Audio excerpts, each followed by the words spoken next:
Hello everyone, स्वागत है आपका अपनी यूरेका क्लासेज में। आज की क्लास के अंदर अपन बायोलॉजी के अंदर भी मैथ की तरह कुछ न्यूमेरिकल आते हैं और स्टूडेंट को ये डाउट रहता है कि किस टाइप के न्यूमेरिकल बनेंगे, कौन से चैप्टर में न्यूमेरिकल बनेंगे और कितने नंबर के बनेंगे। यदि अपने बोर्ड की एग्ज़ाम के अंदर एक या दो न्यूमेरिकल आपको मिल सकते हैं, एक तो शायद तक मिलेगा और ज़्यादा से ज़्यादा दो न्यूमेरिकल मिल सकते हैं। और ये जो न्यूमेरिकल होते हैं ये हो सकता है कि ऑब्जेक्टिव टाइप के क्वेश्चनों में आधे नंबर के रूप में भी आ जाए और शॉर्ट आंसर टाइप का क्वेश्चन होता है अति लोगरात्मक का, वहाँ पे एक नंबर का भी आ जाए। तो सबसे पहले तो मैं आपको ये बता दूं कि ऐसे चैप्टर कौन से हैं जहाँ से न्यूमेरिकल बनते हैं। तो पहला जो चैप्टर है आवर्तबीजी पादपों में लैंगिक जनन, यहाँ से न्यूमेरिकल बनते हैं। मानव में जनन, यहाँ से भी न्यूमेरिकल बनता है। और जेनेटिक्स, यहाँ पे न्यूमेरिकल बनता है। और एक अपना चैप्टर उसके आगे वाला है वंशागति का आणविक आधार, जहाँ से न्यूमेरिकल बनने की संभावना होती है और बनते भी है। अब वो न्यूमेरिकल होते किस टाइप के हैं और अपने को किस हिसाब से आंसर करना होता है, क्या कॉन्सेप्ट है, क्या फॉर्मूला अपने पास में होने चाहिए, तो वो डिस्कशन अपन आज की क्लास में कर रहे हैं। मैंने सारे न्यूमेरिकल के जितने भी टाइप होते हैं वो सारे के सारे लिख लिए हैं। अब आप पहले न्यूमेरिकल को देखिए और फिर आप देखना है कि अपने को देखना है कि किस हिसाब से आंसर करना है। जैसे पहला सवाल अपने लिया है, यदि डीएनए के एक रज्जु के अनुक्रम को इस हिसाब से लिखा गया है ATGC ATGC। अब ये ATGC ये क्या होते हैं? ये नाइट्रोजन क्षारक होते हैं। A फॉर एडेनिन होता है, आप जानते हो। G फॉर गुआनिन होता है। T फॉर थाइमिन होता है। C फॉर साइटोसिन होता है। और एक नाइट्रोजन क्षारक जो mRNA के अंदर होता है वो यूरेसिल होता है, जिसको U से रिप्रेजेंट करते हैं। अब ये एक स्टैंड का जो अनुक्रम है वो इस हिसाब से दे दिया है और अपने से ये पूछ रहा है कि पूरक रज्जु के अनुक्रम को 5 स्टैंड से 3rd स्टैंड की दिशा में लिखना है। तो इसका 5 स्टैंड से 3rd स्टैंड तो ये बना है। पूरक रज्जु इसका अपन बनाएंगे तो वो कैसा बनेगा? वो बनेगा 3 to 5। तो पहले अपन इसका पूरक रज्जु को बनाएंगे, फिर ये जो क्वेश्चन अपने से पूछ रहा है कि कौन सी डायरेक्शन में अनुक्रम को लिखना है, तो वो अनुक्रम अपन लिख लेंगे। अब इसमें कोई फॉर्मूला नहीं लगेगा। इसमें एक ही कॉन्सेप्ट अपने को ध्यान में रखना है कि A के साथ में हमेशा T रहता है, T के साथ में हमेशा A रहता है डबल बॉन्ड के साथ में, और वो बॉन्ड भी कौन सा होता है? हाइड्रोजन बॉन्ड होता है। गुआनिन के साथ में हमेशा साइटोसिन रहता है, साइटोसिन के साथ में हमेशा गुआनिन रहता है ट्रिपल बॉन्ड के साथ में, हाइड्रोजन बॉन्ड के साथ में। तो अपने यहाँ पे सबसे पहले देखते हैं। सबसे पहले तो ये जो स्टैंड दे रखा है अपने को 5 डेज से 3 डेज की तरफ देख रहा है, दे रखा है। तो इसका पूरक रज्जु बनाएंगे अपन। तो पूरक रज्जु बनेगा अपना 3 डेज से 5 डेज की तरफ। अब पूरक रज्जु बनाएंगे तो इसमें A दे रखा है, तो A के सामने T होगा, T के सामने A होगा, G के सामने C होगा, C के सामने G। उसी हिसाब से A का T, T का A, G का C और C का G। A का T, T का A, G का C और C का G। ये अपने बना दिया है। ये कौन सा बना है? ये 3rd days to 5 days. Question क्या बोल रहा है? क्वेश्चन बोल रहा है कि इसको 5 डेज से 3 डेज वाले के अंदर लिखो। तो अपन इसको उल्टा कर देंगे, इधर से 3rd डेज की तरफ लिख देंगे। तो क्या लिख देंगे? GCAGT GCATGGAA। ये कैसा बन गया अपना? 5 डेज से 3 डेज की तरफ बन गया है। बस ये इतना सा काम अपने को करना होता है और एक नंबर अपने को मिल जाता है। अब इसी हिसाब से दूसरा क्वेश्चन लिया अपने, यदि अनुलेखन इकाई में कूटलेखन रज्जु के अनुक्रम को निम्न प्रकार से लिखा गया है, जैसे adenine thymine thymine guanosine cytosine adenine thymine thymine guanosine cytosine adenine thymine, इस हिसाब से लिखा गया है। पूछ क्या रहा है? ये पूछ रहा है दूत आरएनए के अनुक्रम को लिखे। मतलब ट्रांसक्रिप्शन यूनिट के अंदर ये न्यूक्लियोटाइड अनुक्रम अपने को मिला है। अब इसका जो पूरक आरएनए रज्जु है उसको अपने को लिखना है। तो इसमें अपने को क्या करना है? सिर्फ और सिर्फ डीएनए के अंदर जो थाइमिन होता है उसकी जगह अपने को यूरेसिल करना है। बाकी स्टैंड जैसा है वैसा का वैसा अपने को लिखना है। जैसे ये 5 डेज से 3rd डेज की तरफ है, तो यहां पे 3rd डेज से एडेनिन की जगह एडेनिन ही रहने वाला है, थाइमिन की जगह यहां आरएनए के अंदर यूरेसिल आने वाला है, तो यू लिख देंगे। G का G, C का C, A का A और T की जगह U कर देंगे। फिर G का G, C का C, A का A और T का T लिख देंगे। ये बन गया अपना पूरक रज्जु का या दूत आरएनए रज्जु का अनुक्रम मिल गया अपने को। क्या चेंज किया इसके अंदर? डीएनए के अंदर या जो न्यूक्लियोटाइड अनुक्रम अपने को दे रखा था जिसमें थायमिन था, थायमिन की जगह अपने को क्या करना है, यूरेसिल करना है। उसके बाद में यदि डीएनए के एक रज्जु का अनुक्रम निम्न प्रकार से लिखा गया है, adenine adenine guanine thymine adenine cytosine adenine guanine thymine cytosine, इस हिसाब से लिखा गया है। पूछ क्या रहा है, इसके आधार पर बनने वाले एमआरएनए के अनुक्रम को लिखे। तो ये पीछे वाला जो न्यूमेरिकल दे रखा है सेम वैसा का वैसा ये है कि डीएनए का अपने को अनुक्रम दे रखा है तो अपने को किसका बनाना है, आरएनए का। तो डीएनए के अंदर जहां जहां पे थायमिन लिखा हुआ है, एमआरएनए जो बनाएंगे वहां पे थायमिन की जगह सिर्फ और सिर्फ क्या करना है, अपने को यूरेसिल करना है। तो आइए बना देते हैं इसको। एडिनिन का एडिनिन रहेगा, गुआनिन का गुआनिन, थायमिन की जगह यूरेसिल, एडिनिन का adenine, cytosine cytosine adenine guanine और थायमिन की जगह यूरेसिल और साइटोसिन का साइटोसिन। ये बन गया अपना एमआरएनए का रज्जुक। क्या किया इसके अंदर, सिर्फ और सिर्फ डीएनए का दे रखा और आरएनए का पूछ रहा है। तो डीएनए में जहां जहां पे थायमिन लिखा हुआ है वहां वहां पे अपन यूरेसिल चेंज करने वाले, बाकी कोई चेंज नहीं करने वाले हैं। ये जो न्यूमेरिकल है ये अपने वंशागति के आणविक आधार वाले चैप्टर में से बनाए गए हैं। आपके लिए एग्जाम के अंदर भी ये बने थे। उसके बाद में जेनेटिक्स का एक सिंपल सा न्यूमेरिकल पूछा जाता है। इस हिसाब से कोई द्विगुणित जीन 5 स्थलों के लिए विषम युग्मजी है तो इसमें कितने प्रकार के युग्मकों का उत्पादन संभव है। अब इस न्यूमेरिकल को देखते ही अपने को लगता है कि इसमें क्या फॉर्मूला लगाए, क्या कॉन्सेप्ट लगाए। तो युग्मक निकालने का जो फॉर्मूला होता है, आप जेनेटिक्स के अंदर जो फॉर्मूले होते हैं वो लिख सकते हो। युग्मक निकालने का जो फॉर्मूला होता है वो 2 की पावर n होता है। यदि अपने से किसी फिनोटाइप की बात करें तो फिनोटाइप निकालने का फॉर्मूला भी 2 की पावर n होता है। यदि अपने से जीनोटाइप की बात करें तो जीनोटाइप निकालने का फॉर्मूला होता है 3 की पावर n। यदि अपने से ऑफ स्प्रिंग प्रोजेनी या फिर संतति निकलवाए तो संतति निकालने का फॉर्मूला होता है 4 की पावर n। अब 2 की पावर n, 3 की पावर n, 4 की पावर n, अब ये डिजिट लिखे हुए तो समझ में आ गए हैं, लेकिन ये n लिखा हुआ है, इस n का मीनिंग अपने को देखना है। तो n का मतलब होता है नंबर ऑफ हेट्रोजाइगोट, विषम युग्मजियों की संख्या, विषम युग्मजी की संख्या। अब अपने से कोई भी न्यूमेरिकल बनवा सकते हैं।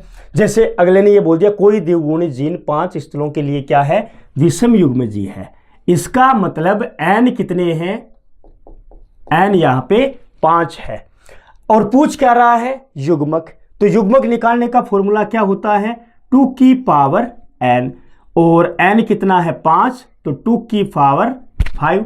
अब इसको लिख देंगे 2 इंटू 2 इंटू 2 इंटू 2 इंटू 2, 2 दूनी 4, 4 दूनी 8, 8 दूनी 16, 16 दूनी 32।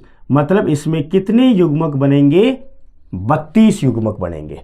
तो सिर्फ अपने को फॉर्मूला याद रखना है और जेनेटिक्स का क्वेश्चन है। और ये इस हिसाब से नहीं दे क्वेश्चन आपको डायरेक्ट, या तो ऐसे बोल देगा कि विषम युग्मजी इतने हैं तो अब बताइए कि कितने जीनोटाइप, कितने फिनोटाइप, कितने संतति और कितने युग्मक बनेंगे। यदि ऐसा क्वेश्चन नहीं दे तो वो इस हिसाब से दे सकता आपको, capital A small a, capital B, capital C, capital D small d, capital E small e. ऐसा कुछ देख करके आपसे बोलेगा कि इसमें बताइए कितने युग्मक बनेंगे। तो यहाँ पे क्रॉस नहीं करवाना है, वही फॉर्मूला अप्लाई करना है। युग्मक निकालना है तो 2 की पावर n, n क्या होते हैं, विषम युग्मजी। तो इसमें अपने को इतना तो देखना आना चाहिए कि एक तो ये कैपिटल ए स्मॉल है, तो एक तो ये विषम युग्मजी है, एक ये डी वाला विषम युग्मजी है, एक ये ई वाला विषम युग्मजी है। टोटल विषम युग्मजी कितने मिले अपने को, 3 मिले। तो अपन क्या कर देंगे, 2 की जगह n की जगह 3 कर देंगे। तो 2 दूनी 4, 4 दूनी 8, 8 युग्मक इसके अंदर बनने वाले हैं। उसके बाद में अगला जो न्यूमेरिकल है वो पहले चैप्टर में से लिया गया है, आवर्तबीजी पादपों में लैंगिक जनन वाले में से। यदि किसी पौधे की लघु बीजाणु मात्र कोशिका में 12 गुणसूत्र है तो इसके भ्रूण पोष में कितने गुणसूत्र होंगे। अब यहाँ पे फॉर्मूला नहीं लगेगा, यहाँ पे कुछ इंफॉर्मेशन होती है। अपने को उस चैप्टर के अंदर ये देखना होता है कि कौन सी संरचनाएं अगुणित होती है, कौन सी संरचनाएं पादपों में द्विगुणित होती है, कौन सी संरचनाएं त्रिगुणित होती है। हैप्लॉइड, डिप्लॉइड, ट्रिप्लॉइड, ये कौन से होते हैं? जैसे एन क्या होता है, 2n कौन सी संरचनाएं, 3n कौन सी संरचनाएं हैं। तो पूरे चैप्टर के अंदर एक बात तो पहले से फिक्स होती है कि जो भ्रूणपोष होता है वो हमेशा और हमेशा आवर्तबीजी पादपों के अंदर ट्रिप्लॉइड होता है, 3n होता है। और जो युग्मक होते हैं वो हमेशा, भले ही ह्यूमन के अंदर हो या प्लांट्स के अंदर हो, वो हमेशा कैसे होते हैं, हैप्लॉइड होते हैं, एन होते हैं। अब प्लांट्स के अंदर जैसे अंडप कोशिका है वो कैसी है, हैप्लॉइड है, अगुणित है। प्रतिमुखी कोशिका है वो कैसी है, हैप्लॉइड होती है। नर युग्मकोद्भिद कैसा है, हैप्लॉइड होता है। मादा युग्मकोद्भिद कैसा होता है, हैप्लॉइड होता है। परागकण कैसे होते हैं, हैप्लॉइड होते हैं। इनको छोड़ करके बाकी जितनी संरचनाएं होती है वो कैसी होती है, द्विगुणित होती है। तो अब अपने से ये बोल रहा है कि यदि पौधे की लघु बीजाणु मात्र कोशिका, तो अपने को ये पता होना चाहिए कि लघु बीजाणु मात्र कोशिका कैसी होती है, 2n होती है। और 2n बराबर कितने दे रखे हैं, 12 दे रखे हैं अपने को। तो n बराबर कितने हो जाएंगे, 12/2 बराबर 6 हो जाएंगे। अब पूछ किसके बारे में रहा है, भ्रूणपोष के बारे में। और भ्रूणपोष कैसा है, त्रिगुणित होता है। तो यहां पे n 6 है, तो यहां पे 3n मतलब 6 इंटू 6 इंटू 6, ये कितने हो जाएंगे, सॉरी थोड़ा सा गड़बड़ हो गया, यहां पे 3n है, n कितने हैं यहाँ पे 6 है। तो यहां पे अपन 6 + 6 + 6 कितने हो जाएंगे, ये 18 गुणसूत्र। यदि n अपने को 6 मिले हैं तो फिर 3n कितने मिलेंगे अपने को, 6 + 6 + 6 18 मिलने वाले हैं। एक न्यूमेरिकल अपना ऐसा बनता है। उसके बाद में 200 परागकण निर्माण के लिए लघु बीजाणु मात्र कोशिका में कितने अर्धसूत्री विभाजन की आवश्यकता होगी। यहाँ पे कितने भी नंबर हो सकते, जरूरी नहीं मैंने 200 लिए, 400 हो सकते, 800 हो सकते, 1600 हो सकते, कितने भी हो सकते हैं। अब इसका कॉन्सेप्ट अपने को देखना है, अपन किसका निर्माण कर रहे हैं, परागकणों का निर्माण कर रहे हैं। तो सीधा कॉन्सेप्ट ये है कि एक बार लघु बीजाणु मात्र कोशिका में, लघु बीजाणु मात्र कोशिका एक बार यदि अर्धसूत्री विभाजन होता है इसमें, तो यहां पे 4 परागकण बनते हैं, 4 परागकणों का निर्माण होता है। तो यहां पे 200 परागकण अपन बना रहे हैं, तो क्या करेंगे, 200 में 4 का भाग लगा देंगे। तो यहां पे 50 अर्धसूत्री विभाजन अपने को चाहिए, 50 अर्धसूत्री विभाजनों की आवश्यकता होगी। आ रही कहानी समझ में। अब यदि मान लो कि यहां पे गुरु बीजाणुओं का फॉर्मेशन करवाए, तो जैसे मान लो कि ये बोल दे कि 200 गुरु बीजाणु निर्माण के लिए गुरु बीजाणु मात्र कोशिका में कितने अर्धसूत्री विभाजन की आवश्यकता होगी। तो ध्यान रखना है कि गुरु बीजाणु पूछ कैसे रहा है, सक्रिय पूछ रहा है कि निष्क्रिय पूछ रहा है। जैसे मान लो सिंपल बोल दे कि 200 गुरु बीजाणु निर्माण के लिए गुरु बीजाणु मात्र कोशिका में कितने अर्धसूत्री विभाजनों की आवश्यकता होगी। तो एक बार गुरु बीजाणु मात्र कोशिका में अर्धसूत्री विभाजन होता है तो टोटल 4 गुरु बीजाणु बनते हैं। और वो कैसे बनते हैं, वो निष्क्रिय बनते हैं। और एक बार गुरु बीजाणु मात्र कोशिका में अर्धसूत्री विभाजन होने से एक सक्रिय गुरु बीजाणु बनता है। तो यदि यहाँ पे 200 गुरु बीजाणु बना रहे हैं और सक्रिय निष्क्रिय नहीं दिया है, अपने को कुछ भी नहीं दिया है, तो हमको ये मान के चलना है कि यहाँ पे 4 गुरु बीजाणु बनते हैं, तो आंसर यही आना है जो परागकणों का आया है। और यदि ये बोल दे कि कितने 200 सक्रिय गुरु बीजाणु बनाने के लिए, तो यहां पे फिर कितने, एक अर्धसूत्री विभाजन से एक सक्रिय बनता है। तो 200 गुरु बीजाणु बने सक्रिय वाले, तो कितने अर्धसूत्री विभाजन चाहिए होंगे, 200 अर्धसूत्री विभाजनों की आवश्यकता होगी। उसके बाद में मानव जनन वाले में से 400 शुक्राणु निर्माण व 200 अंडाणु निर्माण में क्रमशः कितने प्राइमरी स्पर्मेटोसाइट व प्राइमरी oocyte की आवश्यकता होगी। तो इसका सिंपल सा एक कॉन्सेप्ट रहता है कि प्राइमरी स्पर्मेटोसाइट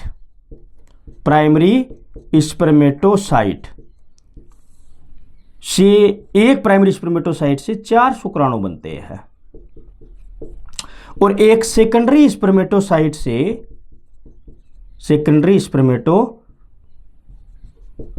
से 2 शुक्राणु बनते हैं। प्राइमरी व सेकेंडरी oocyte से एक ही अंडाणु बनता है। ये इसका कॉन्सेप्ट होता है जिसको आप फॉर्मूला मान सकते हो। अब इस इंफॉर्मेशन का इस्तेमाल करते हुए 400 शुक्राणुओं का निर्माण कर रहे हैं और पूछ क्या रहा है, प्राइमरी स्पर्मेटोसाइट। तो एक प्राइमरी स्पर्मेटोसाइट से 4 शुक्राणु बन रहे हैं, तो 400 शुक्राणु मतलब 400 के अंदर 4 का भाग लगा देंगे तो 100 स्पर्मेटोसाइट की रिक्वायरमेंट होगी। फिर 200 अंडाणु निर्माण, तो अंडाणु निर्माण के अंदर सिंपल सा कॉन्सेप्ट रहता है, भले प्राइमरी oocyte हो भले सेकेंडरी oocyte हो, उसमें एक ही अंडाणु बनता है।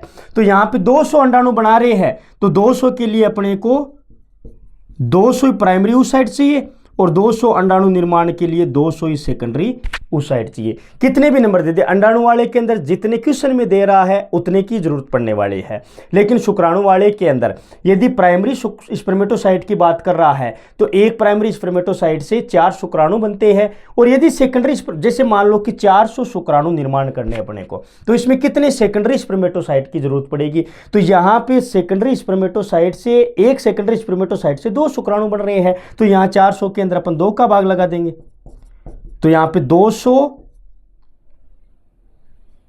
सेकेंडरी स्पर्मेटोसाइट की रिक्वायरमेंट होगी। ये लास्ट न्यूमेरिकल है अपना चारगोप के नियम से, वंशागति के आणविक आधार वाले चैप्टर में चारगोप का जो नियम होता है उससे रिलेटेड ये न्यूमेरिकल है। यदि किसी डीएनए में एडेनिन की मात्रा 35% है तो साइटोसिन की मात्रा बताइए। अब इसका सिंपल सा रूल ये रहता है कि चारगोप साहब ने ये बोला है कि डीएनए के अंदर जितने पिरिमिडिन नाइट्रोजन क्षारक होते हैं उतने के उतने पिरिमिडिन नाइट्रोजन क्षारक होते हैं, जितने प्यूरिन होते हैं उतने के उतने पिरिमिडिन होते हैं। जैसे ये प्यूरिन है और प्यूरिन के बराबर क्या होने चाहिए, पिरिमिडिन होने चाहिए। और प्यूरिन होते कौन कौन से हैं, प्यूरिन होते हैं अपने एडेनिन और गुआनिन, पिरिमिडिन कौन से होते हैं, थायमिन और साइटोसिन। जितने एडेनिन और गुआनिन होंगे उतने के उतने थायमिन और साइटोसिन होंगे। अब जितने एडेनिन प्यूरिन होगा उसके बराबर होगा थायमिन, और जितने साइटोसिन होंगे उतने कितने क्या होंगे, गुआनोसिन होंगे। ठीक है, जैसे यहां पे क्या दे रखा है अपने को, एडेनिन की मात्रा 35% दे रखी है।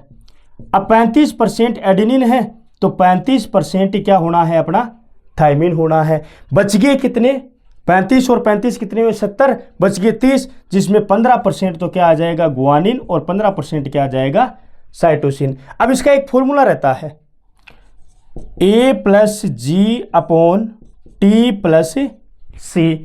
और ये क्या होना चाहिए, 1 होना चाहिए। अब एडेनिन कितना है अपने पास में, 35, और गुआनिन कितना है यहाँ पे 15, अपॉन थायमिन कितना है 35, साइटोसिन कितना है 15, ये हो जाएंगे अपने 50, ये भी हो जाएंगे 50, 50 को 50 से काटेंगे तो आ जाएगा 1। तो मतलब जैसे ही चारगोप के रूल से जो भी न्यूमेरिकल बनते हैं उसका ये फॉर्मूला अप्लाई कर लेना आप, कौन सा, A+G/T+C इक्वल क्या आना चाहिए, 1 आना चाहिए। और ध्यान में रखना है कि जितने प्यूरिन होते हैं उतने के उतने क्या होते हैं, पिरिमिडिन होते हैं। जैसे मान लो कि यहाँ पे एडेनिन की ना दे करके थायमिन की अमाउंट दे रखी है 35%, तो थायमिन की 35% है तो एडेनिन की भी 35%, या फिर मान लो कि यहाँ पे गुआनिन की अमाउंट दे रखी है कितनी, 35%, तो गुआनिन 35% है तो साइटोसिन भी 35% ही होगा। और ये 70 हो जाएंगे तो पीछे बच गए 30, 30 में से 15 कौन हो जाएंगे, थायमिन, और बच गया कौन सा, साइटोसिन, वो वाला हो जाएगा। तो इस हिसाब के सिंपल टाइप के ये न्यूमेरिकल बनते हैं। Thank you so much.